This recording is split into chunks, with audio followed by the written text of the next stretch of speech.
Welcome student. This is fourth part of second chapter of environmental studies. Course code is 22447. Name of chapter is energy sources.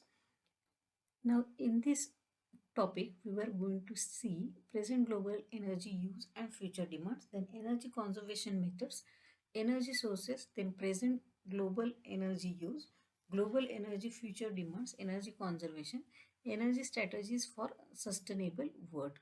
This is the concept map. Now, main energy sources are renewable and non-renewable.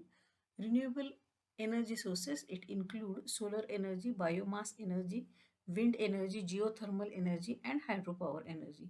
While non-renewable energy contain fossil fuel oil, then coal, natural gas, and nuclear power. It supplies the energy needed to run the world. Now, present energy use for energy consumption in developing countries is the only 1/10 of that of developed countries. Coal and natural gas, they were the most used energy fuels for generating electricity. The world's electricity consumption was 18,608 terawatt hour in 2012. In 2018, the total world energy came from 64% of fossil fuel, 10% of nuclear, and 10% of renewable energy. That is hydro power, then wind, then solar energy, geothermal energy. These are the renewable energy sources which are only 10%. See this 2018, 2040 and 2040 sustainable development and stated policies are given in this diagram. Then global energy future demand. World primary energy demand increases 1.6% per year on an average. The Energy Information Administration, that is EIA, it is always asked in MCQ, what is EIA? It recently released its latest International Energy Outlook. It forecast from 2012 to 2040. It is as follows. First is demand of oil. It is the most important and most highly consumed source of energy in the world. The demand of oil in 2040 will be increased from 85 million barrel to 106 million barrel per day. Then second one is demand of coal. It is the second most abundant source of energy in the world and is highly used in power generation. Coal rank quite low in terms of consumption. Its demand increases to 26%. Then next one is demand of natural gas. It has been the energy source with highest rate of growth in recent years. Consumption of gas has increased to 22%. The next one is demand of renewables. The demand for renewable energy will be more than double of 2040, largely backing out coal. Hydroelectric power will remain the largest single source of renewable energy, accounting for about half of renewable energy output in 2040. Then demand of nuclear power is the forecast to grow 87%. Then sixth one is demand of other energy sources. World electricity demand increase at rate of 2.5%. Energy conservation. Why to conserve energy? We have limited resources available on earth and our demands are continuously increasing day by day. So it is possible that someday most of the non-renewable resources will be exhausted and hence it is necessary to save non-renewable energy sources. This is the conservation of energy. This conservation increases national, personal and financial security also. We save our money when we save the energy. We reduce pollution when we save energy. Now what we can do at personal level is at home. We should not keep light unnecessarily switched on. Reduce the energy your appliances consume by analyzing the star ratings. Then improve water heating efficiency to reduce the energy cost. Then at public places, what we can do is Switch off the fans and lights in the places like bus terminals and railway stations when not necessary. Then switch off the street lights. The next one is big hoardings lighten up for the whole evening and nights are other wastage of power which can be and should be avoided. Then what we can do at global level is energy strategies for sustainable development. Necessary condition for socio-economic change to lead a sustainable world must include satisfaction of basic needs of people, then economic viability, then self-reliant interdependence of nation, harmony with environment, then energy strategic for future can be classified as immediate, midterm and long term. Immediate term strategy is optimum utilization of existing assets, then efficiency in production system and reduction in distribution losses, then promoting R&D, then transfer and use of technologies for environmentally sound energy system. Then what are the medium term strategies for sustainable world? First one is demand management through conservation of energy, structural changes in economy, model mix in transportation sector and recycling, a shift to less energy intensive mode of transport, then shift to renewable source of energy, then long-term strategy, efficient generation of energy resources, then improving energy infrastructure, creation of urban gas transmission and distribution network, then improving energy efficiency in accordance with national socio-economic and environmental priorities, then promoting of energy efficiency and emission standards, program of adopting energy efficient technologies in large industry, deregulation and privatization of energy sector, streamlining approval process for attracting private sector participation in power generation.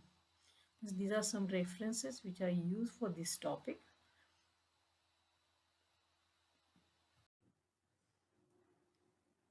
Now let us see what are natural resources. It includes forest resources, water resources, then land resources, mineral resources and energy resources. These are some natural resources. These are natural resources. Then what are the resources? Anything which is useful to man or can be used to produce a useful thing can be referred as resources. For example, rocks, minerals, then soil, rivers, plants and animal. Now natural resources, that are drawn directly from nature and used without modification, these are the natural resources like air, water, minerals, etc. Then forest resources. Forest, it is an area of high density of trees together it with plants and covering large area of land. Then forests, these are the homes to 50 to 90% of earth species. These forests produce innumerable material goods. Then what are the functions of forest resources? First is productive functions, that is timber, bamboos, then food, essential oils, latex, medicines.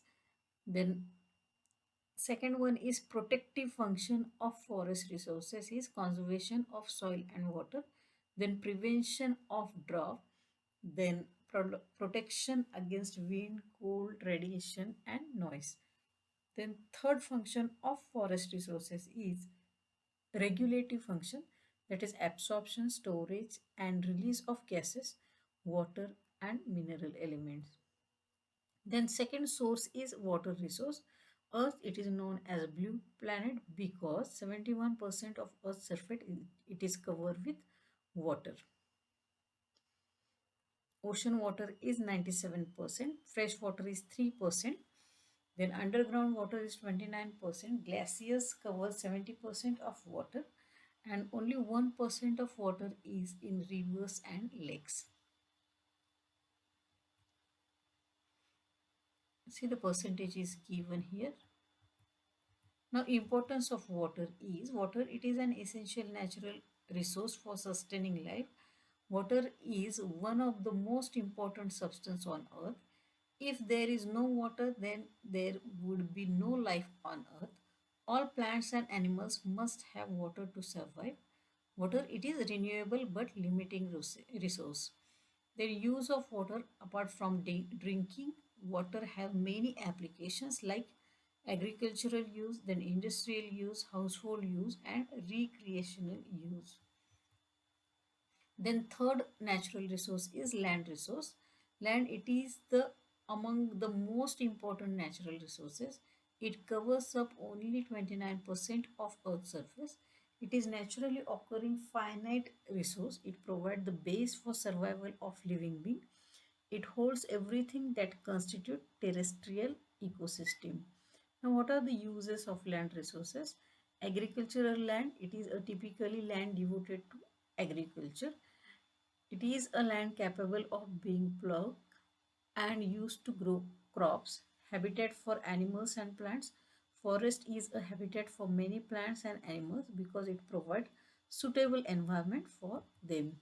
Then industrial and commercial area. Commercial area is generally reserved for business like offices, retail store, restaurants, etc.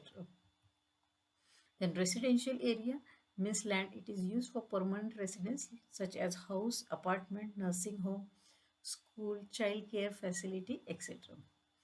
Then waste disposal area, that is landfills. Proper solid waste collection and disposal, it is important for protection of public health, safety and environmental quality. Then mineral source, mineral resources are the most important benefits obtained from land as it accelerates industrial and economic development of country. Then fourth type of mineral resource is minerals are naturally occurring in organic crystalline solid which are with characteristic properties. These are exhaustible resources. Types of minerals are metallic and non-metallic. Metallic resources contain bauxite, hematite, iron, copper, silver, gold, while non-metallic minerals it include coal, limestone, marble, granite, sand, stone, salt and phosphate. Then what are the uses of minerals? First is development of industrial plants and machinery. Second is generation of energy, that is coal, lignite and uranium. Then construction, housing, settlement. Then defense equipment, weapons, ornaments, then communication, telephone wires, cables, electronic devices, jewelry like gold, silver, platinum, diamond. Then fifth energy resource, the substance from which we produce energy, it is known as energy sources. We need energy for our day-to-day life. The energy we use are of two broad categories: renewable and non-renewable. Renewable source, that is continuously replenished at constant rate, and non-renewable, these sources are known as fossil fuel and these took millions of years to form and cannot be regenerated. Renewable energy sources, it includes solar power, hydropower, wind, tidal energy, geothermal energy and biogas. While non-renewable sources, these include coal, petroleum and natural gas. These are some references from which this content is taken. Thank you.